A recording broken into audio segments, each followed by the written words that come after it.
Today is unlike any other day. Because today, there are 150,000 more people in the world than yesterday. Which means we face even bigger challenges than we did just last night. It means the need for solutions is now more pressing, as is a collaboration to find them.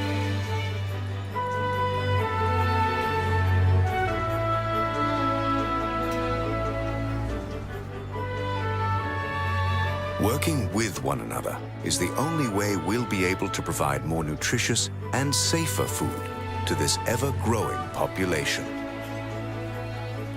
Partnering on a global scale is how we will arrive at more sustainable energy solutions for a planet that increasingly demands them.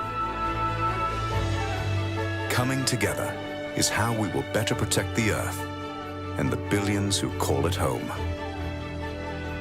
DuPont is reaching out across corporations, governments, disciplines, and borders to find these answers. And we invite you to join us. Rest assured, we won't stop searching, exploring, collaborating, until we all live healthier, better, and safer lives. Welcome to the Global Collaboratory. Welcome to DuPont.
Well, welcome everyone. Welcome everyone here at Mitchell Hall on the beautiful campus of the University of Delaware, and to all of you watching online. I'm Pat Harker, president of the university, and I'm an engineer. It is absolutely fantastic to kick off Engineers Week 2014 with all of you.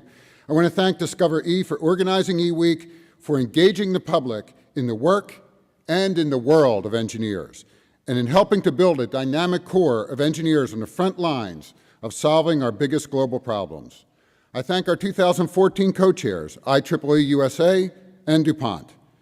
I'd call DuPont a partner, but actually, they're more like family. We wouldn't be the institution we are today without DuPont.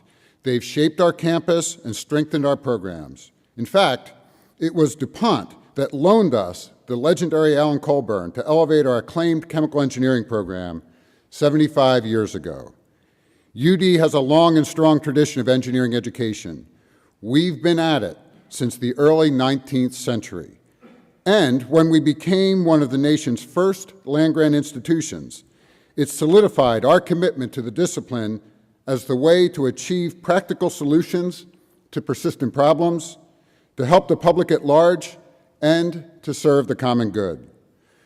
My path to engineering began by watching my father, a construction worker. It became a fascination, seeing things take shape and grow. It still is. I've gone from building physical structures to building software to building organizations. And I see in my engineering colleagues that same energy, that same eagerness to build, to fix, to transform. And that's why I think engineering is much more than a skill set. It's a state of mind. And we do well to cultivate in all students the attributes that tend to describe engineers: intellectual agility and inventiveness, flexibility, a penchant for problem solving. We need to grow and diversify our pipeline of engineers so that everyone with a stake in our shared challenges has a stake in their solutions. We need to work with our colleagues in the natural sciences, social sciences, humanities, education, business, and the arts to look at issues holistically and to address them collaboratively. And again, this involves building bridges to the people and disciplines and organizations that will partner with us in creating the future we want. Discover E&E Week are building these bridges, and all of us at UD are thrilled to help. And I'm personally thrilled to have so many of our incredible UD students and faculty and staff with us today to begin these conversations. Welcome.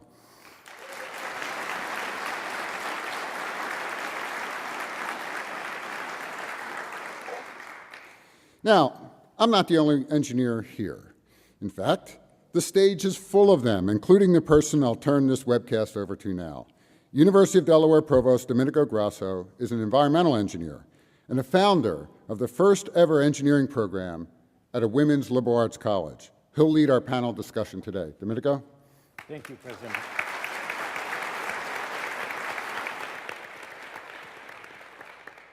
Thank you, President Harker. Good afternoon and welcome to the University of Delaware and to the 2014 Engineers Week webcast kickoff.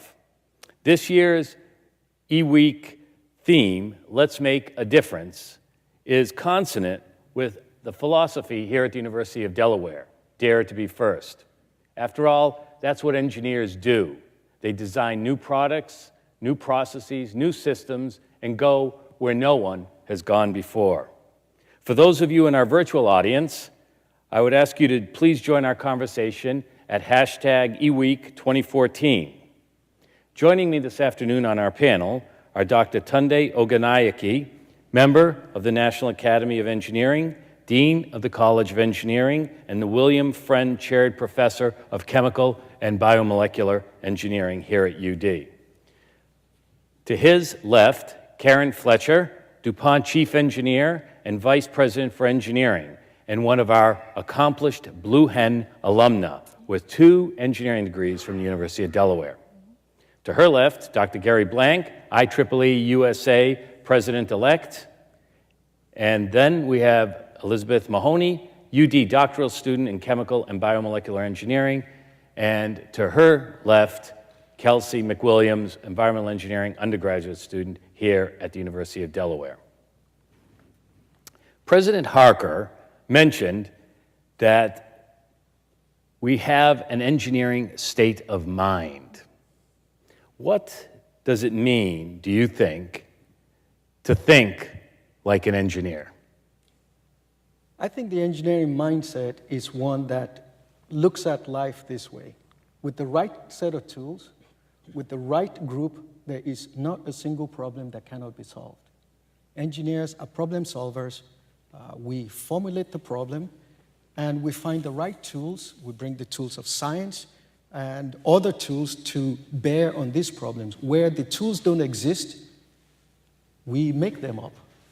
We design things, and we try to make sure that things work the way they're supposed to work. 21st century problems don't come with disciplinary labels, and therefore you are highly unlikely to see things that are now based on this discipline as opposed to the other discipline, as opposed to this other discipline, but you bring things together as you see fit. And this is one of the things we're trying to do at the University of Delaware in training our students, making sure that they understand as we try to solve these problems, we look at not only the technical viability, but we look at the financial viability as well as the social acceptability of these problems.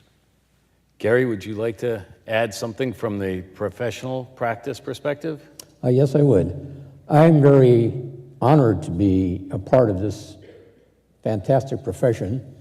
It makes life very exciting for being an engineer, and I think it's something that young people should really look into, because to me it opens so many new avenues, so many unusual things, and curiosity, lots of curiosity. And I think that I should share with you the fact that many engineers today who are successful share with me a way of thinking. And the way of thinking can best be summarized by this. They do not think of things in terms of the way most logical, emotional people may think of it. They think of it more along the lines of, how do I get to the answer right away? How do I find a solution? And so there are several cases where I've had the pleasure of working with students and with people in industry who you can spot that in their conversation, their only real focus is how to get to the answer right away and to do it in a very professional and cost-effective way. Thank you. We often hear of engineers as problem solvers. Could you talk a little bit about the role of engineers in the problem definition part of the process?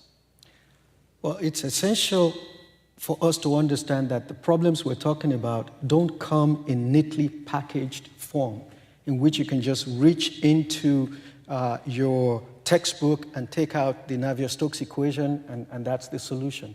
A good example is if we want to provide a water supply system for a village in Cameroon, for example, and the water has to come out ready to drink. That's the problem. Now, we have to translate this into the civil engineering part, translate it into the mechanical engineering part, and oh, by the way, if there is no power in this remote village, then how do we bring power to turn the pump on? We translate that to either a materials science problem and an electrical engineering problem, and then synthesize all of that together. And even then, we're not done. It's in a remote village. We have to think in terms of how the people in the village are going to accept this. So we have to put all of these things together, and it is not just that somebody tosses the problem over the fence to us. We need to get involved at the initial stages with how to define the problem themselves.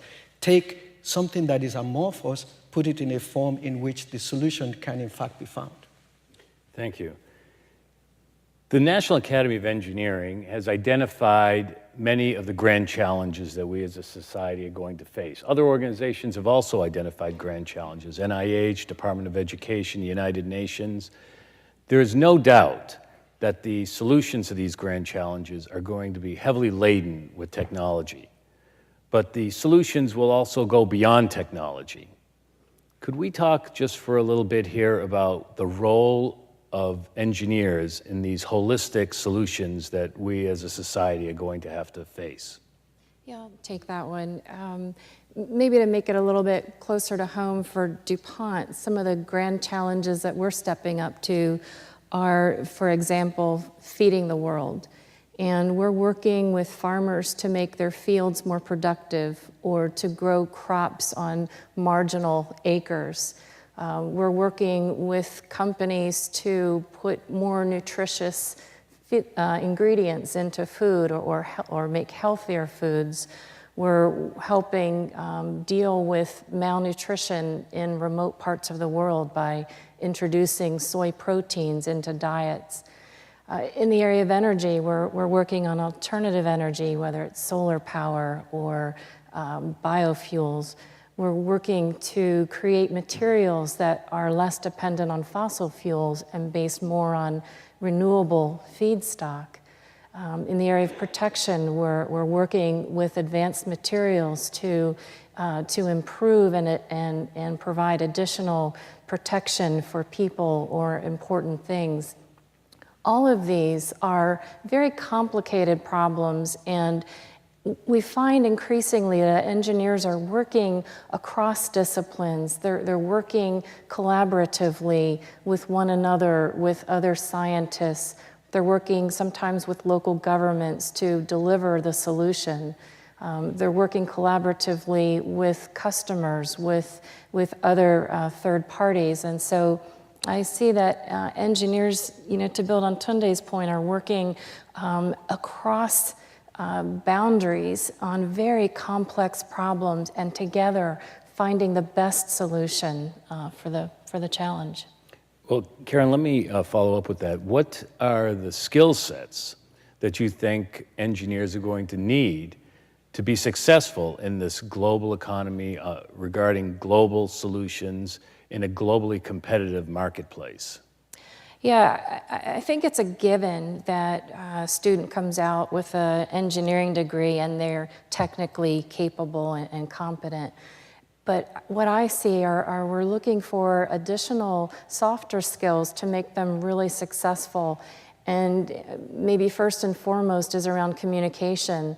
So you might have the answer or have a solution, but you need to convey it and communicate it to somebody who understands the value that it provides.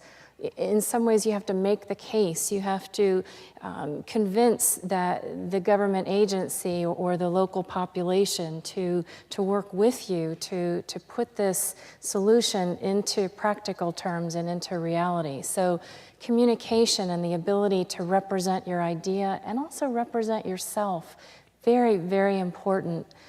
I think also the ability to collaborate, but also to be able to connect your role into the bigger picture and understand how what you're doing contributes ultimately to the solution. Teamwork, these are the softer skills that are necessary in conjunction with the engineering background to really be successful. Thank you. So if you walk into a doctor's office and you ask your physician why she may have gone into medicine, you rarely hear, "I liked biology." But in high schools, you hear guidance counselors say all the time, "Oh, you like math and science, you should go into engineering." Well, if you like math and science, you could always go into math and science. Those are very respectable fields to go into. Engineering is a little bit different than just math and science. Could we talk about what is different about engineering that goes beyond just math and science? Well, as an undergraduate, like you said, I was not pushed, but kind of led to engineering because I liked math and science. And all my high school teachers were like, you should definitely do the engineering side of things. But once I started researching and kind of looking into engineering, I was really attracted to the many applications that engineering can have. If you graduate with an engineering degree, you can do a lot of different things. And I was really attracted to the options that kind of helped people. And so I wanted to use not only my love of math and science, but also my want to help others with my engineering degree. And my story is very similar to Kelsey's, where I was interested because of the math and science, but I was really captivated by the wide range of problems that you can solve. And then when I went to college, I had the privilege of having several female professors as mentors and doing undergraduate research for them and seeing how deep you can get into problems with research and kind of learning how to define your own problems and then learning how to solve them. is really what got me into doing PhD research. And if I can build on that, I'm going to date myself a little bit, but I was in high school in the 70s, and we were facing an oil embargo, and there were long lines at the gas pumps, and there was a lot of public dialogue generated around alternative energy and energy conservation. And I was very affected by this, and like you, I wanted to be a part of helping people or solving that problem. And I also had the good fortune of meeting Dr. Arthur Metzner, who was the chair of the Chemie department here at Delaware. So he convinced me very quickly to do that and to do it here. But I think that as engineers, it's important that we connect helping people. It's much beyond you're good in math or science, but it's around helping people and contributing to the greater good and being a part of the solution process. That's what engineers are all about, and that's the dialogue, I think, that gets kids more excited about pursuing the engineering field. I'd like to add an example to that, which I think underscores what you're saying. I have a very strong desire to communicate with people around me and to have them do the same. And I'm learning that maybe we engineers have a different language from the rest of the world. And we have to try to meet the rest of the world, because there are more of them than there are of us. And so in trying to meet with them, I find myself in a rather interesting situation. My wife would say to me, there's 2 feet of snow in the driveway. And I would smile and say, oh, good. And that's the end of that conversation. But then she may say to me, there are 2 feet of snow in the driveway, and I need to get the car out, and there's a problem getting the car past this. She said the word problem. As soon as I heard the word problem, my ears came alive. I was out there within 30 seconds with a shovel in my hand, because I am going to solve the problem. I am a problem solver. And so the communication works both ways. She didn't say to me at first that she's got a problem. She said the snow had fallen. Well, that's not important. But the fact is, she couldn't get out of the driveway, and so it was my job to provide a help. So engineers want to have a challenge. Give them a problem, talk in their language, they'll respond very well. This has saved a lot of marriages, by the way. So studying engineering saves marriages. Is that another benefit of... And I myself am married to an engineer, so we have a perfect marriage. So let's talk just for a moment, because in a few months we will be celebrating Engineers Week. Can we talk a little bit about what volunteer programs your particular institutions have with meaningful outcomes, and how we can all engage in eWeek 2014? Maybe I'll start with that. So DuPont and IEEE are co-sponsoring National Engineers Week. At DuPont, there's a lot going on around volunteerism. And first and foremost, I think engineers can be role models and get engaged in the community. And some of the things that are going on, we're very active, for example, with robotics and encouraging high school kids to participate in competitions and build robots. And it's part of a national organization that just encourages that interest in building something. And so we're active supporters of that program. We also do Explore Engineering, where we'll bring kids in from high school and even middle school to come in and spend a day with DuPont, and we'll put little breakout groups together where they can build something or solve a problem or compete with a race car that's solar powered or what have you. And it's fun, and it's hands-on, and it's not about math and science, it's about having fun, creating and solving problems. We also have volunteers active in elementary school and in Lego competitions. And again, just to encourage that love for solving a puzzle or building something. And it's through these activities that DuPont is active as a company, but mostly through encouraging that personal touch and that personal example of what engineers are all about. The IEEE is very eager and very excited about what we're about to experience. There are so many things happening at the same time. We would like to start from today, building, going forward, and building a lot of excitement in the E-Week that's upcoming in 2014. We want to start what we have right now. Don't forget the date is February 16th to February 22nd, 2014. That's good to know.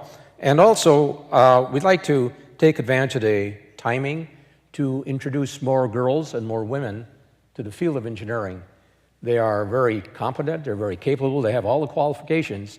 It's just over a matter of society over the last few years, we have not been encouraging as many of them as we'd like to, and I'd like to see much more representation of women in the engineering field, and this is something we hope to accomplish with Engineering Day. We're having some volunteer kits that are going to be available. IEEE USA has been involved in representing IEEE in many of our activities for the E-Week that's coming. We're doing things with a new website that's called APP, F-E-A-T, all one word. E, there's an E in the end. Let me start over. A-P-P-E, F-E-A-T, AppFeet. And this will be designed to provide not only a launching point for so many other programs, but also to be a source for people who need help in disaster. It's going to be primarily there for humanitarian purposes, and if people are encountering problems like they have in the Philippines or disasters in Haiti and other parts of the world, this website will make it possible for people to find help and find sources of help for many situations. So this is something we're really emphasizing in the weeks to come, and we plan to look at IEEE as meaning inspiration, excitement, energy, and enthusiasm. Thank you. You mentioned that women are somewhat, or actually significantly underrepresented in the engineering profession, and we're coming near the end of our broadcast, but I would like to ask our two female engineering students why they chose engineering and why they think that other women are not choosing engineering. Well, as I said before, I really chose engineering because of its applications to help others. And in my opinion, there's not enough girls that see engineering and those applications. They really see, oh, you're an engineer, do you build stuff? Like, is that all you do? And I think if there was more awareness of all the applications that engineering has, especially with helping people, you'd see a lot more girls in the field of engineering. I definitely agree with that. And as I said earlier, I think it's really important that women who already are engineers to get into a position of mentorship so that we can just help recruit more women, because I think they're maybe more likely to listen to women who are already in the field. So do you think then it's a matter of contextualization that we are not making the case for the social relevance of engineering as strongly as we should to attract more women? Is that your sense? Yeah, I would say that's pretty much it. Because even if you probably ask undergraduates here at UD what's an engineer, they'd say they build something. They build something. Even like something, maybe a little more specific than that. Or they're good at math and science. And they're good at math and science. science. Yeah, that's about all. Well, thank you all for tuning in. On behalf of the University of Delaware, I would like to thank our special guests from DuPont and IEEE, and also our guests from the University of Delaware. If you'd like to keep the conversation going, please use hashtag eWeek 2014. There's so much we can say, and even more that we can do. Engaging and educating the next generation of engineers isn't just an imperative for our profession, but for our world. We cannot accept a marginal role in so important an endeavor. Thank you.